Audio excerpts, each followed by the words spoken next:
Sah. Iki kudune S2 iki dadi kaya Bu Ketsi kae lho, pemerhati wayang lho. Oh iya ya. Peneliti wayang. Kudune ya? Kudune. Aku ya peneliti kok mbiyane. Kowe sesuk dokter munggah dokter sekolah dokter S3. Baru kuwi profesor. Amin. Oh kaya Bukit si Ketsi Emerson kae pemerhati wayang, dalang sapa-sapa ditonton, digoleki kuwi keunggulane nggo napa. Sejarahe. Ha iya. Coba aku takon oleh ra. Takon karo? Bukit sih. Ento. Keunggulane Pak Seno ki apa? Aja.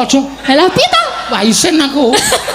Aku Kan ora takon lho peneliti kok. Peneliti kuwi bebas dan objektif. Rasa melu kowe SDM-mu rendah, rasa melu. Ngapa lah aku gerarek ngomong apa? Ya takono. Nah, Bukit sih. Perkenankan kula ajeng tanglet ajeng nyuwun pirsa nggih. Nggih Bukit sih. Napa wonten mriki mengke mboten ketingalipun ketingal kalih kameranipun. Bu Ketsi iki piyai saka manca negara. Niki mriki mawon Bukit sih. Meneliti wayang. Ya. Halo Bukit Si. Halo Mbak Elisa. Wah, kok kenal aku sih? Aku kan jadi malu. Nggih, Bu Ketsi. Ya Bukit Si kesini untuk meneliti Pak Seno. Betul. Oh, kenapa diteliti? Kenapa?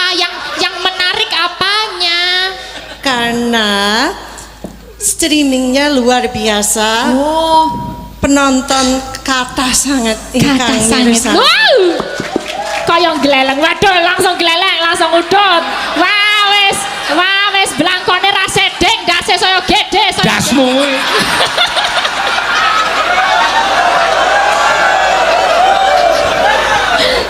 Oh, karena penontonnya yang banyak ya. Kata niki Nggih. pinten puluhan, pinten ribuan. Ribuan, nggih. Nggih. Ribuan Kata untuk sangat penonton streaming aja kalih doso apa? 20.000. Kalih doso ewu. Nggih. Nggih. Menawi wonten Amerika nggih, Mbak. Nggih. Menawi pamirsa wayang menika wonten karcis tiket masuk.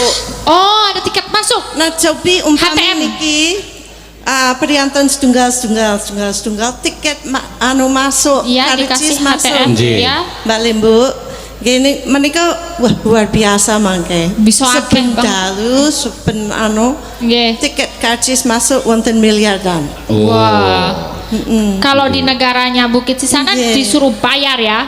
Nggih. Berapa harganya satu orang bisa sampai berapa? Menawi wayang menika saged ngantos swidak. Sewidak ewu. $1 dolar. Swidak dolar. Sewidak dolar. Nggih. Wah. Lah yo Terus mengko nek sewidak 800.000. Wah luar biasa. Tangko nek 800. Nek 800.000 mengko sing nonton mung 5. Iki parkir 5.000 wae kadang do memeng. Parkir 5.000 mundake 10.000 pada ngemau. Ini biar jadi tontonan rakyat gitu aja. Nanti Iya, yang bayar betul. biar YouTube. Nah, itu luar biasanya Indonesia. Wah, Ini iya. untuk rakyat. Yes. Luar biasanya Luar biasa. itu. Kalau di Amerika ya radi elit wonten teater-teater. Jadi elit ya. Di gedung gitu ya. di gedung. Nggak Tapi di kalau di outdoor. sini kan wah rakyatnya Rakyat semua sakit boleh mirsani nonton. sedaya. Yo, semua Iya. kalangan. Bapak-bapak ingkang wonten Sarutono Harjo ingkang nyesponsori Nggih. ning rakyatipun gratis niku luar biasa. Ya. Jadi yang diteliti itu ya Bukit sih. Nggih. Oh, ya. Karena apa begitu banyak sekali penonton setiap malam streaming. Ini Padahal tetap setiap malam ya. banyak sekali. Lakone yo podo wae yo penontonnya yo akeh ya. Heran kula iki. Loh, justru kuwi sing angel. Ya, Justru ya. itu sing angel. Nek lakone beda, penonton antusias engko ceritane piye. Ning aku lakone padha wae penonton yo akeh kok. Iya. Nah, itu yang sulit di situ itu. Wah, kuwi Meskipun bakat. penonton iso bedhek engko Bagong lucune ngene-ngene. Iki kudu tak pikir aku kudu ganti kelucone piye. Walaupun dengan lakon yang sama tapi pasti berbeda suguhannya. Wah, geleleng tenan dalangnya. Dalang cerdas pada ke yo. Terus apa lagi Bu yang menonjol dari Pak Seno ini? Kalau dibandingkan banyak dalang-dalang senior lain ini? Anu terus terang nggih Mbak, kula nembe niki terus dereng sakit menganalisis. Dereng patos mengetos. Menika nembe wiwit. Oh, nembe wiwit sak menika. Dereng nggih, cobi mangke nggih. Kalau Ibu udah meneliti dalang-dalang Indonesia sejak kapan? Sejak tahun 1991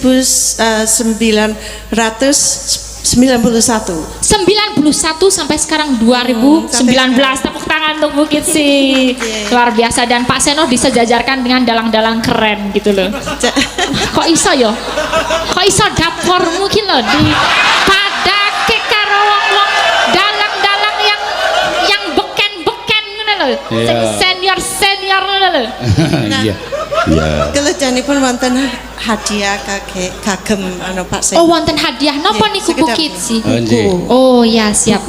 Oh, nggih matur nuwun. Sak menika mawon Bukit sih kula tampi. Ya. Hadiah buku nggo aku kan dhek ngerti aku gemar membaca. Tenane. Gemar membaca tapi kacamatane wingi wis tiba ning laut. Tuku sik kacamatamu. Kacanatane. Mriki Bu mboten napa-napa nggih. Matur sembah nuwun. Nggih.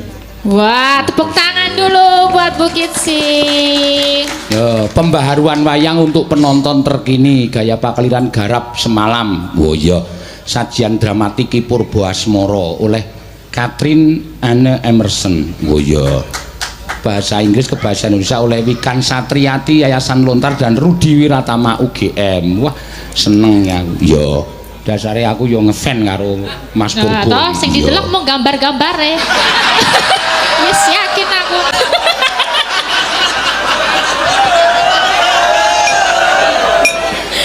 Tak delok ana fotoku ora. Panjenengan janipun bolo napa musuh? Nggih kula nggih sok bolo sok musuh delok wayahe nggih. Bukit sih berarti udah lama belajar Jawa. Belajar Jawa sejak 2004. Oh, 2004 ya. Panjenengan saking pundi kok logatipun benten? Ngendang. Oh, saged ngendang barang. Wes ngeri tenan. Kula logate benten soale niki uteke rada aneh yo. Dadi rada sengklek. Sengklek woman. Menika blasteran. Nggih. Blasteran. Bapakipun kepok, mbokipun kluthuk. Ya, wangsane gedang-gedangan. Sing penting manis ya. Nggih, matur sembah nuwun Bu Keci. Sami-sami. Apa Bukit sih suruh nembang dikit gitu loh, Pak? Ojo nembang, Bu Keci itu pinternya anu. Nendang. Wah, boleh sedikit Bu ngendang. Apa biasanya bagusnya? Jineman atau apa? Jineman mawon. Jineman apa, Bu?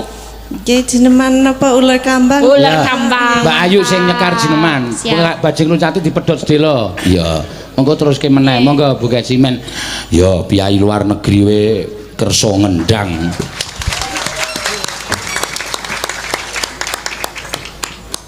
Monggo.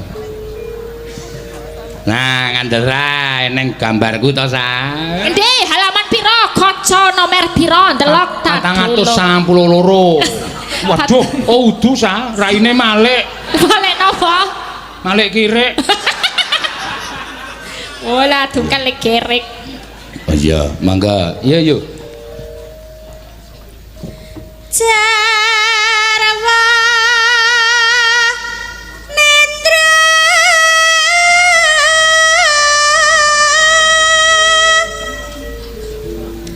narendrayan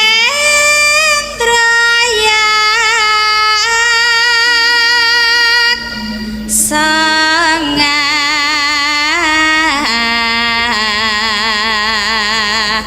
langka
Wah, jan nyenengke tenan kok. Ya, terampil ya, Mak. Heeh. Ya.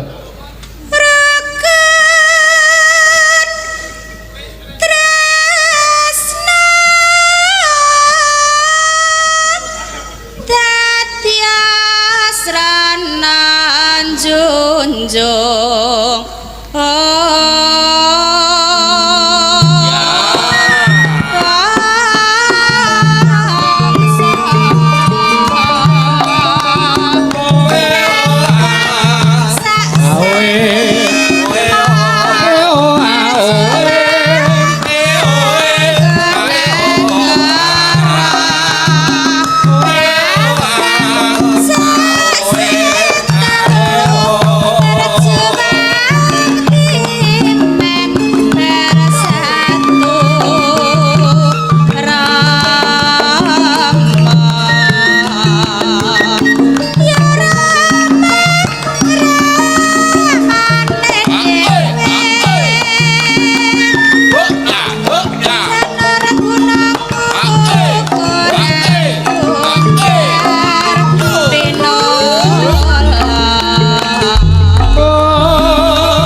Tepuk tangan kagem Bukit. Tepuk tangan untuk Bukit si Emerson. Luar biasa. Matur sembah nuwun Mbak Ketsi. Ya paringanipun buku, iso tambah wawasan. Waduh.